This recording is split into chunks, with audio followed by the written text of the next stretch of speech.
It's Valentine's Day. We thought we'd get a little romantic in here, pour ourselves a glass of wine, light some candles, and watch some rom-coms because Jamie loves rom-coms, Yeah, I love them about as much as you do. which is not much at all. No, I don't know. Rom-coms are kind of hit or miss for me, mostly miss. I just think they're so unrealistic. You got the guy meets girl, but usually in some kind of quirky way, like, oh, I spilled coffee on you and made a first bad impression, or I landed in your car from a building, or something like that. And then they don't like each other at first, and they got to spend the movie like getting to know each other and love each other. I think that's crap, because usually when you meet someone, like, how'd you meet your wife? You probably met her at like a Irish pub in Ireland or something, right? Well, we were in Ireland. I got her drunk and she was like, all right, well, now that I'm drunk, you look all right. Sure, why not? Yeah, it's usually something far less ceremonious than what they have. And then you actually like each other at first.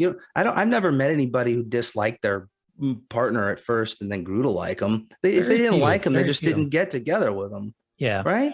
Yeah. I mean, come on. I grew to like my ex-wife and I spent years together, and we grew to dislike each other and then got divorced. That's real life, kids. You're not going to meet a girl and she doesn't like you at first, but then what happens with these rom-coms is the guy, he's so persistent that he's essentially harassing and stalking the girl. But that's romantic, right? Because the guy is just so persistent. I mean, in real life, you do that, that's like, she calls the cops, gets a restraining order, right? But then a girl does it, and it's a psychological thriller when she does it. It's not even a rom-com anymore. She's a psycho. She's a psycho star. It's a psycho movie about in a rom-com. It's a boy doing it, but a boy does it. It's a rom-com. It's just all unrealistic. And then it just, unless she's that manic pixie, right? That dream girl, manic pixie dream girl, who's completely batshit crazy, but she's so fun, and she's going to take you for a wild ride, and she's going to show you the meaning of life, even though you're a schlub and you don't give anything back to her. I actually dated a manic pixie after my divorce, and it was a wild ride, all right, and it ended up like a breakup, because it was a psychological drama, because manic pixies end up in psychological drama situations. You know what I'm saying? So I don't know. I think people maybe get these unrealistic expectations from these rom-coms. But guess what, kids? It's nothing like a rom-com. Nothing like a rom-com. That's right, kids. So if you think you're going to get out there and meet that beautiful manic pixie, and you're going to meet in some way, like fall in her car, and she's not going to like you at first, but later you're going to kiss in the rain at the end, because it's always rainy. You're like, forget it. The weather sucks, but we got each other. It's not going to be that way, kids. Yeah, it usually involves one of them running to the other. Yeah, they're running. Yeah. It's always the running at the airport. Yeah, no, don't do it. Don't. Or she's marrying another guy. Like, she's engaged, or she's about to get married. Shows up at the altar.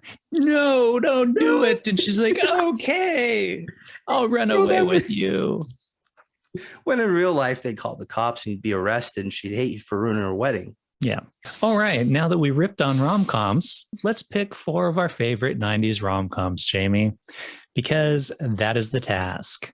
It's hard to do because it's the 90s. Had a lot, dude. And here's the thing. There's a lot of rom-coms, and a lot of movies are like, is this a rom-com, or is this just a comedy?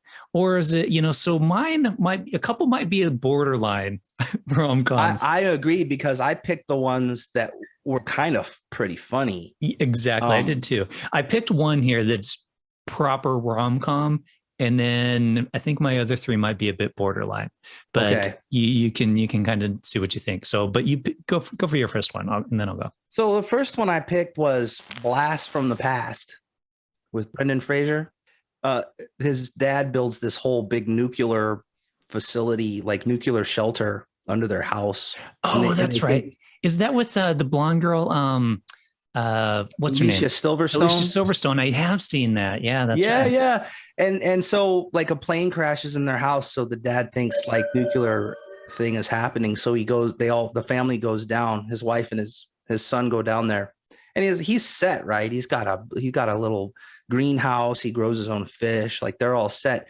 So he's raised all 60s style. And then he comes out in the 90s, even though he's like early 60s, never saw anything else. And he's just like this guy who's like totally like 1962. And it's just him interacting with the 90s and interacting with this girl who thinks he's so weird because he's just a 60s dude. And he's really nice, right? But he calls like black people Negroes. And so she's like, well, that's really weird. Like, we don't do that anymore, dude. But I think it was kind of funny. Like, what if you put someone from the 80s or 90s in a bunker and to be raised by 80s, 90s parents, and then they never saw anything else. And then 30 years later, they come out to today's time. How would that be different? Why is everyone staring at this little screen thingy in their hand everywhere they go? That doesn't make any sense. Yeah, they're all wearing masks. Did the nuclear thing really happen? Everybody's wearing masks. Yeah, that's an okay one. It had its moments. It's been so long since I've seen it. I do remember, isn't it kind of one of the plot points at the very end? I'm going to spoil the movie, anyone who hasn't seen it, that it turns out that they're really rich because he bought some AT&T stock or something like that in the 60s. That or baseball cards or something. Is that what it is? Baseball cards? Something like that. There's something that he has. Yeah. Yeah. It turns out like he's loaded. And it turns out that they end up very rich. Yeah. Yeah. And chicks love loaded dudes. So it worked out for Alicia Silverstone too. Well, that's the thing. Both those stars were kind of huge at that time and stuff. Yeah. So it was a good time for them, and very 90s stars 90s there. Films, yeah. Mm-hmm. All right. So I'm going to go for As Good as It Gets for my first one. Mm-hmm. Could be borderline. Is it a romantic comedy? But I'm going to go it is. There's a decent amount of comedy. There's romance in there. Jack Nicholson plays this miserly guy who gets a neighbor played by Greg Kinnear, who is gay. Jack Nicholson's character is kind of a bit phobic, but ends up having to kind of take care of him because Greg Kinnear's character gets attacked. He kind of falls for Helen Hunt's character, but he's a bit OCD and stuff. But yet somehow through it all, the 60-year-old Jack Nicholson gets it on with the mid-20s Helen Hunter, however old she was then, 30s. Lucky dude. But the girl he's Jack Nicholson, though. Exactly. But in real life, Jack Nicholson could do that. So why can't... let's just do it in the movie, too. Yep, exactly. So it was a good film. I think it won some awards, if I remember correctly. And it has a lot of nice moments in it between all of the characters that kind of draw you in. And it's got a few famous lines, of course, you make me want to be a better man. Make me want to be a better man. Yeah, that's a good one. And I like that movie, actually, because Jack's character is such a dick. Yeah, he really is. But he writes romance novels. But then you meet him and it's like, how can this guy write romance novels? Because he's the worst person ever. Yeah. And he's awkward and he's just, how can you, but obviously he has some kind of romantic streak, right? I think it's pretty good. It's nice. It doesn't fully follow the formula of a rom-com, which is kind of why it's borderline to me. But it's probably why we like it too. It could be. In a sense, though, she does meet him and doesn't really like him. She just tolerates him because he's the person that she waits on, and it's more Greg Kinnear's character getting involved that kind of helps draw the two of them together and change Jack Nicholson into a more likable person. But I'm going with it. I feel you there, brother. I dig it. All right. My next one is, again, this is borderline too. I think we're going to pick borderline ones. I think we because that's how we like to roll. If you to get a traditional rom-coms, we just like, boring, stupid. Mm-hmm. But these kind of edge case ones are better. And my next pick is there's something about Mary. Also on my list. I knew it would be. Yep. Because it's funny. It's hilarious. It's got the comedy way more than the romantic. Oh, absolutely. Sure, right?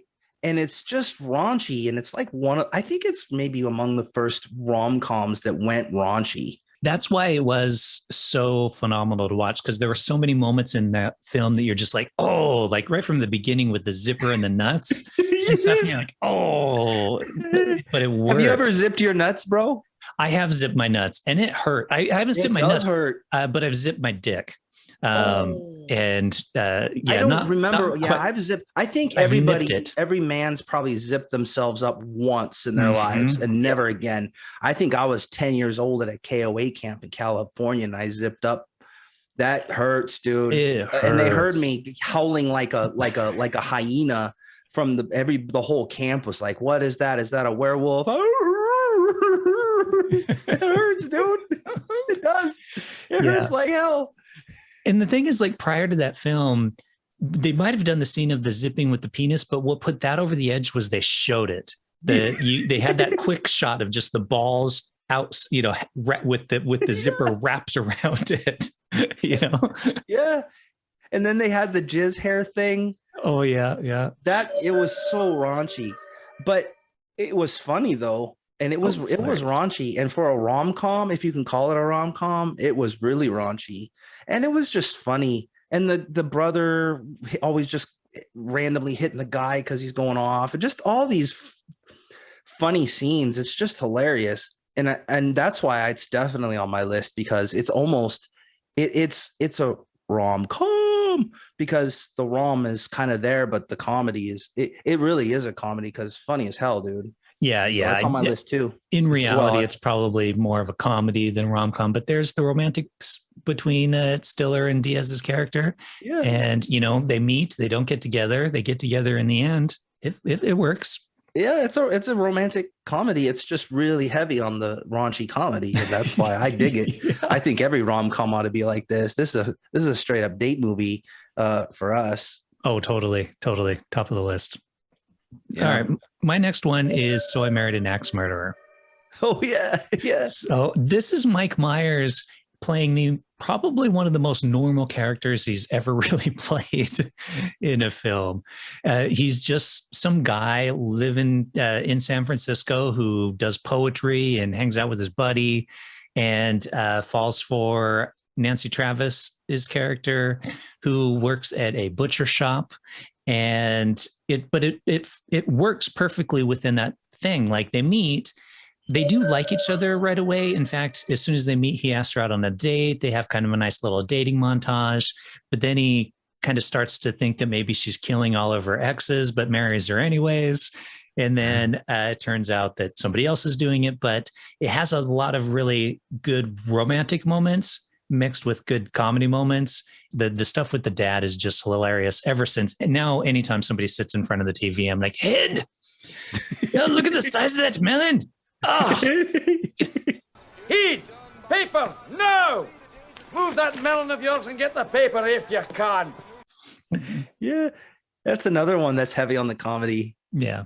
That's why I think we like the funnier ones. Yeah, I think that's considered more of like a romantic black comedy. Oh, yeah. But it's got romantic and comedy in there, so I'm using it. Yeah. Hey, man, you have my permission. All right. My next one is that's maybe a little cheesy, but I kind of liked it. It's Jerry Maguire. Okay. Yeah. It's kind of a rom-com, like traditional rom-com for sure. But I kind of like the story behind, because all the rom-coms have some kind of like some kind of obstacles they got to get through, some kind of problems they got to solve. And I think this story had kind of a fun one. Like this guy is a sports agent, which is pretty shady business, I guess, from what they say. And he's trying to be more virtuous and gets completely blown away. And he ends up with just this one client, a football player who's not even that big. And he's like, I'm going to take my one client, I'm leaving. And everybody's like, yeah, good luck. You're going to get eaten with wolves. But there's this one girl there who believes in him, right? So she totally just follows him and they start their own agency. And I just think the story behind it is kind of, unlike most kind of obstacles where it's kind of first world problem baloney, this is kind of a cool obstacle where they got to show the system. They got to kind of fight the man. I kind of like it. That's why I'm going with that one. Yeah, it's definitely borderline. I don't know if I'd full on rom-com it either, but the performances are brilliant in that. I mean, Cuba Gooding Jr. won an Academy Award for his performance, and for some reason, his career after that never did as well. Like, he did a lot of crappy movies after that. He did a lot of like stupid comedies that And then the little boy in there was just hilarious. Everybody was repeating stuff. So it's a really cute movie, and the relationship between all the people and the friendships that they form within them, it's very believable and very nice. And it's a nice film. Yeah. All right. So for my last one, I'm going to go proper rom-com. Okay. Notting Hill. Hugh Grant, Julia Roberts. When you think rom-com of the 90s, that's those two people I think of. Those two people, exactly. One of those two people is in it. Yeah. You take the both of them and you have the queen/king of the rom-coms. Yeah, you're cheesing it up with that one. Yep. So, but I went with it. I live in London at the moment, so I got to support the hood. It's Hugh Grant plays a small-time bookstore owner who just happens to conveniently bump into Julia Roberts on the street. Formulaic rom-com, spills coffee on her, invites her home to help clean the coffee off. They go on a date, but they realize that, they like each other. But then, of course, her career interferes with it all. So they kind of have to split apart. But then they realize that they're better together, and they get together in the end. It's, just a girl standing in front of a boy asking him to love her. And, who doesn't love that? You were really spraying the cheese whiz on with that one, bro. Are they kissing in the rain at the end? I had to. Yeah, I think I do. Are they? I think they are. I don't remember. Honestly, I'm trying to remember. I don't think they are. I think it's at a house or something like that. Or they running toward each other or something like that. Yeah. Or the guy's running toward her. There's always some running involved. One of them is running towards the other. I don't remember which one. It's you never see like older people in rom-coms, except Jack Nicholson maybe. But he's never running, right? You got to run for that. Nicholson doesn't run. He's like, I'm Jack Nicholson. They run to me. Yeah. Well, you picked the rom-commiest rom-com. I had to go full on rom-com for at least one of them. And you can't get more rom-com than that. It's funny too, because since that movie, people that live in Notting Hill complain now because people will go do photo shoots in all the like flats in the street. So like people will be like posing on their doorsteps and on the little walkways and stuff. And people try to go in and out of their house. And there's like people, taking pictures of each other in front of their house. And they're like, get the fuck out of the way of my house, dude. Like seriously, people live here. Oh man. So they Goonie housed it. Basically. Yeah. Pretty much. Just the whole area, because all the houses in the area look very similar. So yeah, that whole street there. Okay. Well, at least one of us cheesed it up. Notting Hill, baby. Notting Hill. Yeah. So my last one, and it's interesting because I think this is my favorite movie of all time, which happens to be a rom-com. So you'll be what I think is a rom-com. Are you trying to say Office Space is a rom-com? No. No, it's Groundhog Day. Is that a rom-com? I think it is because he's kind of a dickhead. It's true. And I love Bill Murray. And he plays himself in every movie he's in, which is, and it's brilliant. He plays a version of himself. So he's just he's funny and you love him, but he's such an asshole. He's just like snarky and just like, you could tell he just he's very self-absorbed and he meets the producer and he's got to go back to the little town and do his what he thinks is like this stupid Groundhog Day report. And he's just so tired of it, but he kind of likes this girl, you can tell. But she's like everything good in the world.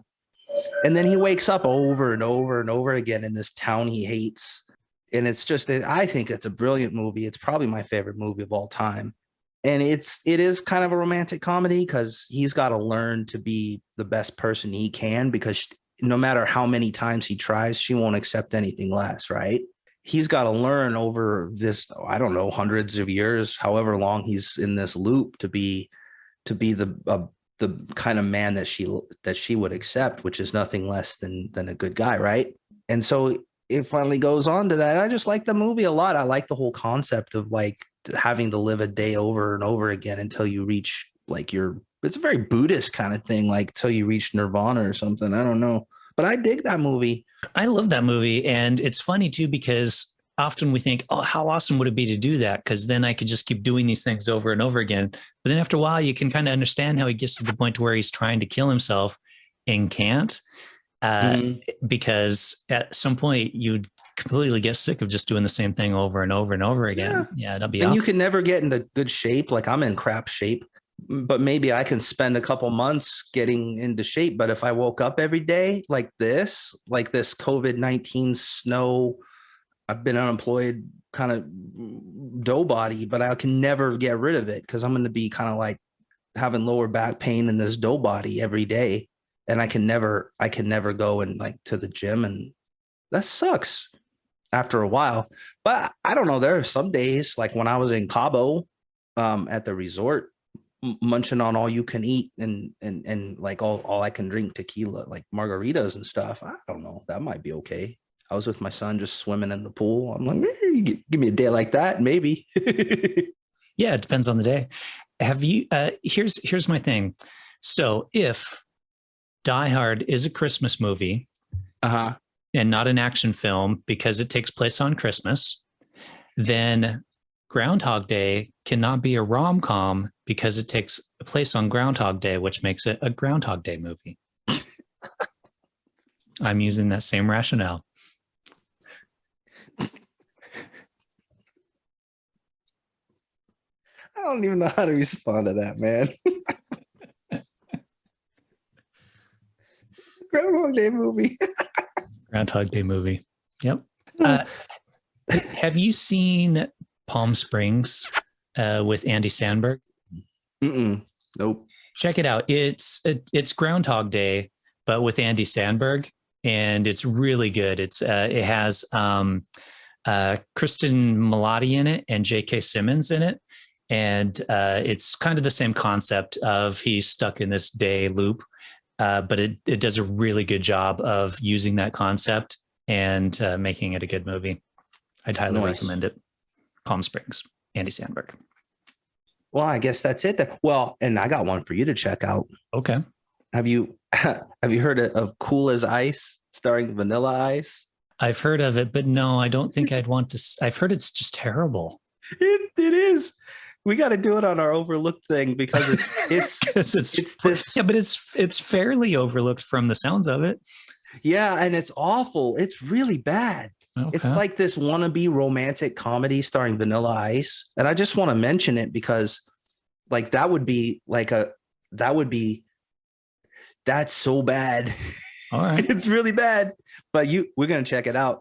All right. But that would be the worst romantic comedy of the 90s. All right, we'll add it to the list of, what is it called? Vanilla Ice? It's Vanilla Ice. Yeah, it's called Cool as Ice. we gotta review it. I added it to the overlooked list. Yep. All right, folks. Well, we've mentioned some movies there. If you haven't seen any of them, we'd say go check them out because they're romantic comedies that we like. And we will say, we are out of here, ladies, like that date you talked into watching a romantic comedy. Look, honey, we only agreed to watch it under the assumption you were going to put out at the end. No sexy time, no rom-com time. Goodbye. Oh, you just offended all our female listeners. That sucks because they were starting to go up. They were too. They're like, oh, rom-com episode. Yeah, listen to that. And then it ends and they're like, fuck you guys. I'm now unsubscribed. Yeah, it's going to go back down to like unsubscribed. That where it started. Oh, come on. I said I like Notting Hill. Yeah, you did. I don't know if that makes up for sexy time stuff though, man.